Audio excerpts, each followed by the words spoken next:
Here's some botched up extra bits. Fries on the side. What's up? This is the Botching Up podcast. This is our general chit chat, and we're talking about the Indian show that WWE just put on last week. As always, you're with my good friend Basil. Hey Ben, Jinder got hindered. Don't hinder the Jinder. Well, he got hindered pretty bad, and so did the rest of the continent. Remind me again, what was the name of this show? This was WWE's Superstar Spectacle on the 26th of January 2021, which also happened to be my birthday, so this was WWE's present to me. Yeah, great present, I think. I'm really glad that I had other things to do on my actual birthday. Oh, could you imagine if you were that bored and lonely? Yeah. If this was your... This was my birthday. I mean, it's happened before. I remember watching the 2012 Royal Rumble in which Sheamus won on my birthday, because it was on my birthday, and I bought the pay-per-view, and Sam watched it alone. No. So it's happened. No. So I wanted to be really, really down on this show. I was going to tear it apart and be really mean, but I've decided I'm not actually going to do that because I think generally this is basically just a house show that they've put on as a special on the network. Yeah, and I mean the thing with this show is a lot like many WWE shows. If you watch them in a vacuum, they're actually quite entertaining and fun. If you take them outside of their vacuum and look at the long-term booking from them, you start to see issues. There's a major point that I wanted to open up this chat with, which I think sums the whole thing up really. Towards the end, there's fireworks and everybody's celebrating Republic Day. Triple H comes out, they all celebrate in the ring together and raise their hands and stuff. And shouting over the fireworks is Michael Cole, and he shouts, "Here's a toast to the future of WWE in India." And that, to me, summed up the entire show and WWE's business approach to India. The key word here is WWE in India, not WWE and India. I think that really gives a perspective on what they're planning to do with India, and therefore it makes a lot of sense how they treated the Indian talent on this show. WWE aren't looking to create Indian superstars that will be on the level of their own main eventers. They're looking to take over that part of the world in a business sense and have their already established WWE stars come over and make money for them in India. Sure, that all makes sense. I got the gist from the reports a couple of weeks ago that they wanted to create a NXT India in the same fashion as NXT UK. Yeah, and I think NXT UK has been a good learning curve because it showed them what can work, what can't work, and where these sorts of things can go. But from this show, from the way that they booked the wrestlers, and from that very key statement by Michael Cole at the end, it doesn't seem like face level of WWE's overall business.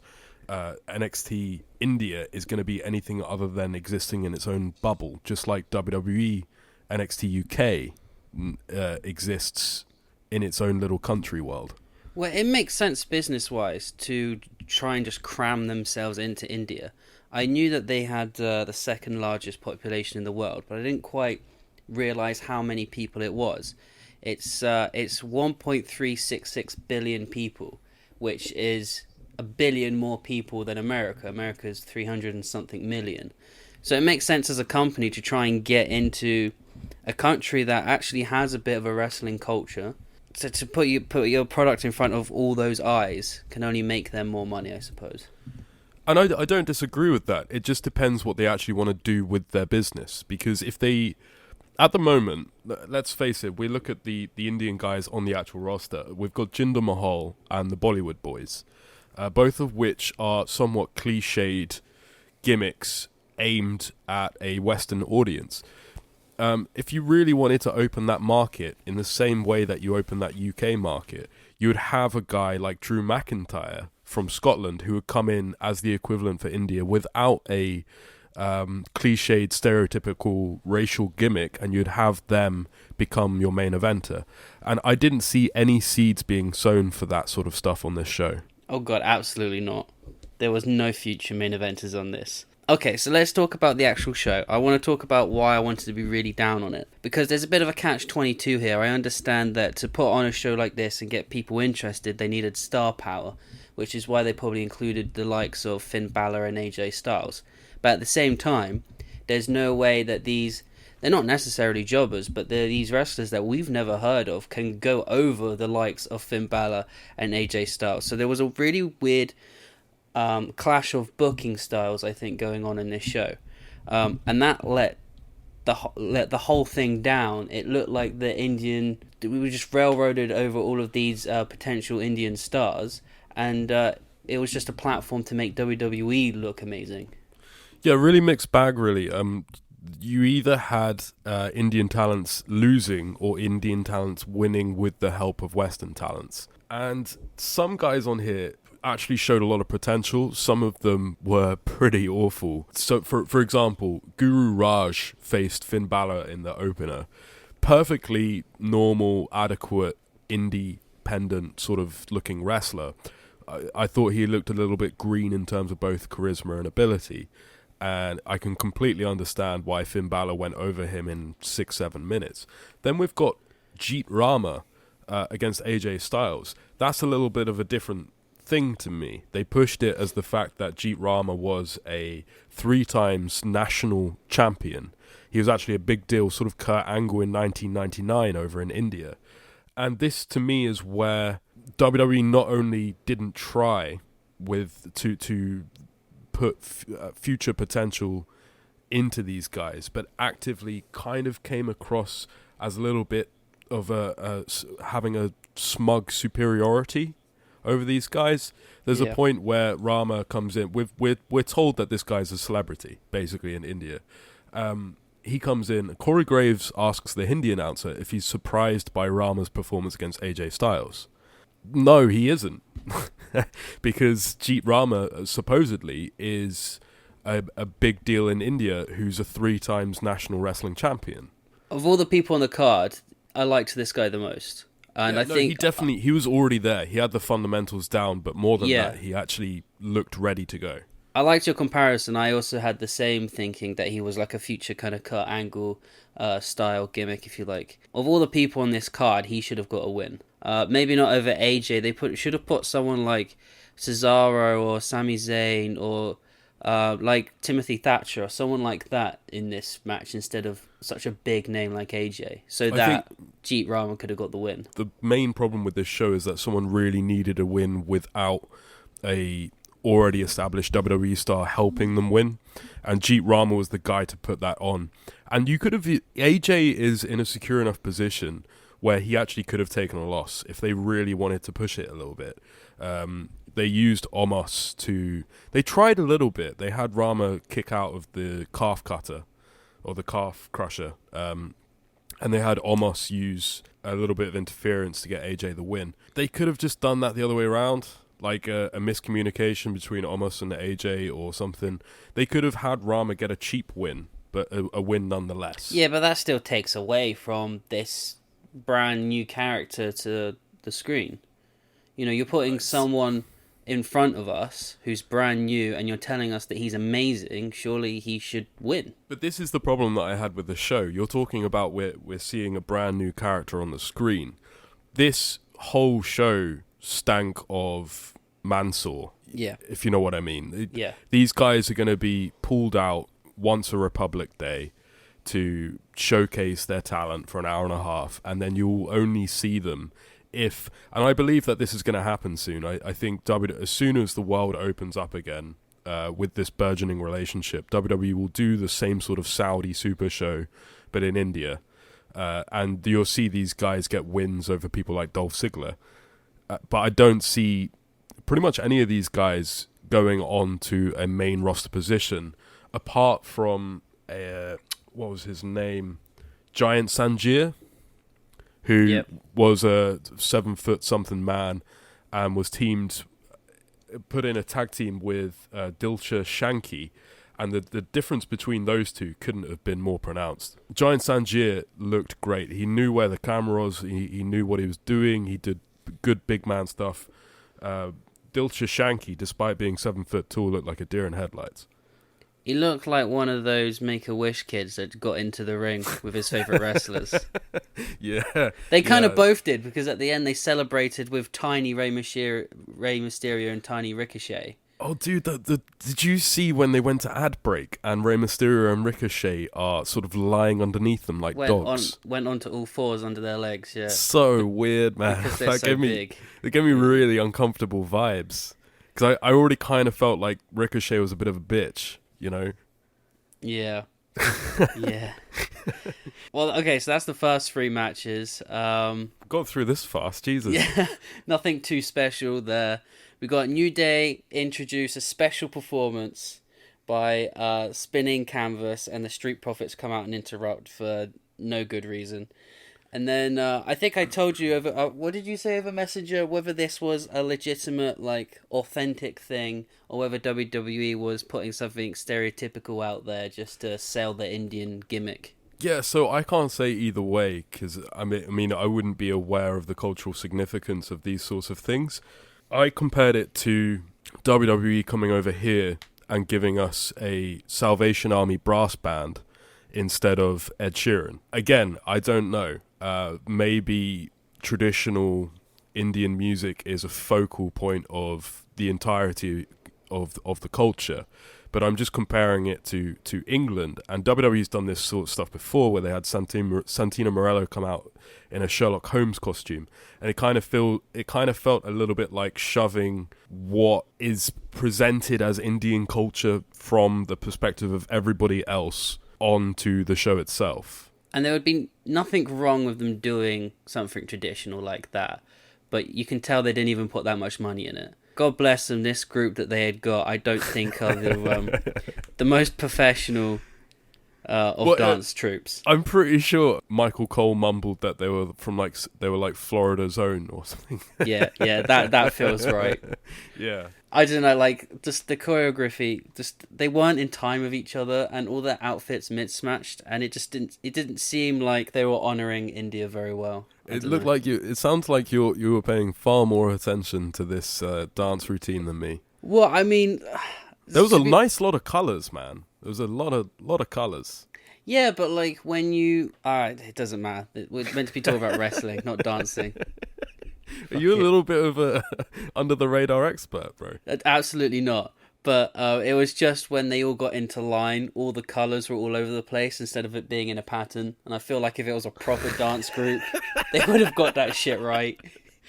I also briefly want to mention the opening segment just quickly, because I found it really interesting. First of all, also WWE is so good at pretending something is really important to them, whether it is or not. That opening video package of Triple H standing by the Taj Mahal made it feel like WWE had been trying to crack India for like decades. Yeah. When in actual fact, all I've heard of WWE is that they did a tour in 2002, and literally all of the talent, and specifically I remember Tommy Dreamer, because he complained about it the most, got the shits. So they just didn't go back.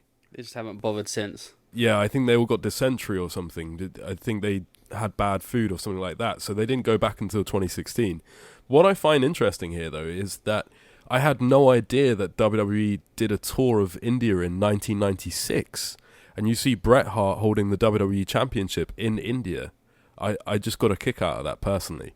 But my overall point is that WWE can pretend that they are invested in literally anything, and the wonders of the video package designers in the back can make you actually believe it. The editing team in this company are absolute superstars, aren't they? I really hope they're getting paid a shit ton of money. I don't think they are, but they're one of the only aspects that keeps this company alive. Also, shout out to Michael Cole mentioning Guru Raj in the opening match was once run over by a cow while on his bike. And that Dil Shashanki used to be an accountant. There was lots of strange facts about these guys today. They came from Michael Cole. They came from, their Hindi announcer. I can't remember his name. Yeah, I think it was mostly the Hindi announcer. He was called Sharoz Ali. Yeah. Not the facts that I would put forward, personally.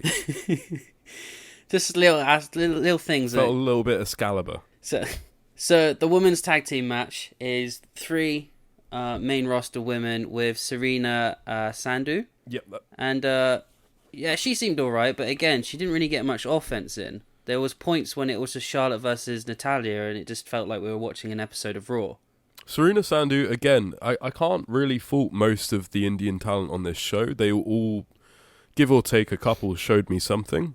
Serena Sandhu looked very sort of fluid in her motions. She worked well with Bayley and specifically Natalia. But once again, as you say, this was the Charlotte show. But so, don't you think at least one match should have been 2 Indian talents against each other? So what I would have done is I would have taken Dilsha Shanky and thrown him in a squash with Ricochet. Because he can't work very well, I don't think. And obviously they were protecting the 2 big men by putting an 8-man tag on. I would have thrown him into a squash with Ricochet. I would have taken Giant Sanjir, who's got a little bit more personality and talent going on. I would have put him in a tag with Jinder Mahal against Indus Sher for the main event, and Indus Sher go over Jinder Mahal and Giant Sanjir. Because if their issue is unknown Indian talent going over WWE superstars, you can fix it by having Jinder Mahal as an already made superstar, putting Indus Sher over with another giant, pinning another giant, having an all-Indian main event to please the Indian crowd, while also showcasing that tag team without needing Drew McIntyre there. Yeah, that makes a lot of sense, because by the time we got round to the main event, I was totally off this show. They had lost me on the whole this catch that they were celebrating India, because it just felt like we were squashing them. I did think it was a nice touch that they had an Indian crowd on the LED screens, but then I also found it quite funny when Drew McIntyre is beating up the Bollywood boys and Jinder Mahal, and they've piped in crowd noise of the Indian crowd chanting for Drew. Well, just because they're Indians, I don't think like they're always rooting for the home crowd. It's the same with us. We don't always root for the English guy, even if he's the bad guy. I get that, but it's kind of Republic Day. Like, I would assume that the Americans would root for the American regardless on the 4th of July.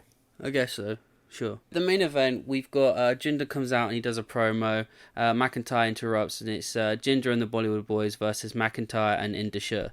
And this was actually an alright 6-man tag. And then McIntyre wins, which I suppose is to be expected. Indus Sher looked great on this. Indus Sher are quite good.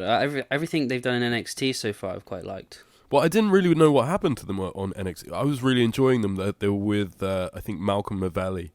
And they were dominating on NXT for a good 3 or 4 months, and then they just disappeared for quite a while. They've gone now, haven't they? Or are they back again?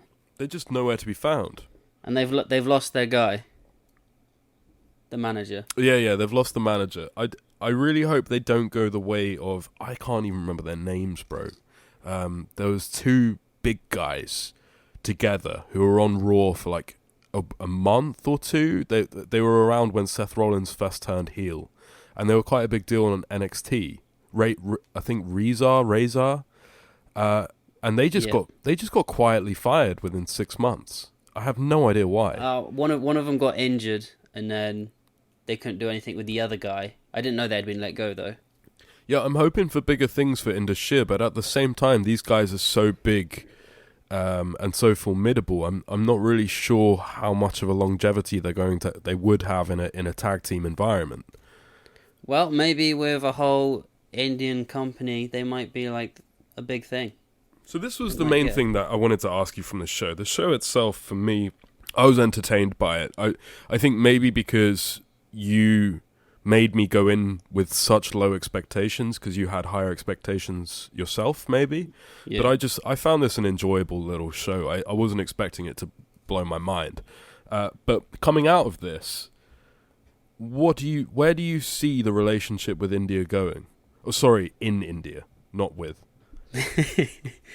I guess they're going to push forward with their plans that they'll eventually have a performance center there once they can, travel the world, and they'll put on small shows like NXT UK. But then that means that they'll only have Indian talent, or South Asian talent, I guess, because in NXT UK we have a lot of European talent. So either I think that would be quite cool. Either that, or they'll push forward with house shows, and it will just be Jinder versus whoever's the current top dog. With that being said, Jinder Mahal at the moment is your top Indian star, and he got jobbed harder than the Bollywood boys This in is this main event. This was what I found weird. I kind of expected Jinder to win this match. So did I. Yeah, I thought he would too. I guess maybe this show isn't canon, but I kind of expected Jinder to get a win here and then go on to Raw and say, I pinned the champion, I won a championship match, and then to start a feud after the Rumble with Drew. This show almost went out of its way to be non-canon. Shinsuke, why you would have Shinsuke Nakamura, who turned face about 2 weeks ago on SmackDown, team with people like Dolph Ziggler and Baron Corbin is just completely beyond me. It's not just, it's non-canon. It's completely unnecessary. You could have anybody in that position, and you choose a guy that you turned face 2 weeks ago. You've also got like heel champion Finn Balor shaking hands with people, and it was and just AJ. weird. Yeah. AJ's recently gone for a heel turn, and he pays his respect to this guy. Yeah, I didn't understand that sort of stuff. The whole thing felt like a house show that had been televised, and it felt like they were going to do this in India and not tape it. Yeah. Well, they haven't been back to India since 2016. It's very interesting to me how they treat Great Khali these days when they need something from him, because he was a bit of a joke about 8 years ago, and now he's being given the respect of a Don Corleone. He was the legend. He was the guy. They spoke about him so much on this show. Cole was unstoppable. Great Khali, one of the greatest champions of all time. What was the first NXT UK show? Was it the tournament? They did that three-part tournament. Which got rave reviews. And then you started seeing a lot of UK guys on NXT Normal, and then I think they transferred the storylines NXT UK, but they were having NXT UK pay-per-views for quite a little while, I think, before they started the TV show. So if we see anything, I don't think they're going to go with that, though. I think that they're going to start in the same sort of way as the Saudi shows. They're going to do Indian spectaculars, and they're going to slowly put in more and more Indian guys, I think, and then they might branch off. I think there's a little bit of trepidation with India. I think they're a lot more scared of it than something like Saudi, in which they're just coming over and representing themselves for money. I think that India, they're taking cautious steps because they know that they could, if they break this, they could make so much money. But if they put one step wrong, it could go south pretty quickly. Which is why I think you should have somebody who's already on your pay call be the new main event of NXT India, bro. Sanjay Dutt. Yes, that is a good shout. Hey, he's experienced. He's a veteran. He's been wrestling for like 20 years. He's got a good mind for the business. He's currently with WWE. He's got name value amongst long-time wrestling fans. Yeah, get him out there. Let him train some of the guys up. Not that I'm saying that Great Khali's not a good trainer, but, Oh, I thought you meant about putting Sanjay Dutt on TV. Oh, no, I am. Yeah, I think he could work with the guys, work with the young guys that have been trained by Khali and maybe need a little bit more finesse. Yeah, sure. Well, you said about them getting it right, that this could be a good thing, but I definitely think they've started on the wrong foot here with this show. Well, but we'll see. This is one of those things that really irritates me. I think Cole said at the end, this is your show. It's so condescending, the way that WWE treats other countries. And that, to me, is the focal point of why they can't break into them. They really want to break open different environments and different locations. They need to get people within their company who are actually from those locations, who can sit and say, no, this is condescending. This doesn't represent India. This doesn't represent the UK. If they do that and treat other countries in the same way that they treat America for those specific events, then I think they can make billions of dollars. Sure, but we know that WWE is not booked via committee. There's one or two people right at the top and what they say goes. So, Somebody get Kenny Omega on the phone to Great Khali. So, anyway, let's wrap it up there. Our podcast this week is going to be all about the Royal Rumble that happened on Sunday. That's going to be a lot of fun. We're going to talk about all the ups and downs of what happened and what's going to go forward on the road to WrestleMania.